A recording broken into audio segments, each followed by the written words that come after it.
ঢাকা আন্তর্জাতিক বাণিজ্য মেলার দ্বিতীয় দিনের সকাল। মেলায় ঢুকছেন দর্শনার্থীরা। বাতাস আর কুয়াশার তীব্রতায় ঢেকে বসেছে শীত, ফলে দর্শনার্থীদের সংখ্যাও কম। মেলার ভেতরে ঢুকতেই চোখে পড়ল এখনো বেশ কিছু স্টলে চলছে নির্মাণ কাজ। অনেক স্টলে নির্মাণ কাজ শেষে চলছে পণ্য গোছানোর প্রস্তুতি। আমাদের স্টল আছে তিনটা স্টলের মধ্যে সেরকম ভাবে মাল প্রচুর হয়েছে, যার কারণে এখনো সবগুলো সাজানো কমপ্লিট হয় নাই। আমাদের কাজ অনেক বড়, এর জন্য একটু দেরি হয়ে যাচ্ছে। অনেক দোকানে কাজটা চলতেছে, আবার কিছু রানিং আছে। শীত উপেক্ষা করেও যারা এসেছেন তাদের অনেকেই ঘুরে বেড়াচ্ছেন মেলা প্রাঙ্গণ। তবে কেউ কেউ পছন্দের পণ্যও কিনছেন। বাচ্চারা অনেক কিছু নিছে, আমরাও নিলাম, ঘুরতেছি, ওয়েদারও ঠান্ডা, ভালো লাগতেছে।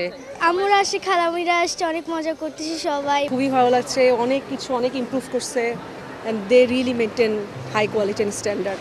বিক্রেতারা বলছেন দু একদিনের মধ্যে স্টলগুলোর সাজসজ্জা শেষে জমজমাট হবে বেচাকেনা। নতুন পরিস্থিতিতে এবার ভালো ব্যবসার প্রত্যাশা তাদের। মোটামুটি বলতে গেলে সব দোকানেরই কাজ কমপ্লিট হয়ে গেছে। হ্যাঁ, তো গতকালকে উদ্বোধনের দিনে খুবই ভালো রেসপন্স ফিডব্যাক আমরা পেয়েছি। ওকে সাজিয়ে বসছি আমরা, বাট এখনো কাস্টমার আসে নাই বা দেখতেছি না। বাইরেও ঠান্ডা, বেঁচে কিনা আমাদের অনেক ঠান্ডা হয়। কোনো পুরোপুরিভাবে কোনো কাজ শেষ হয়নি, দু একদিনের ভিতর ইনশাল্লাহ শেষ হয়ে যাবে।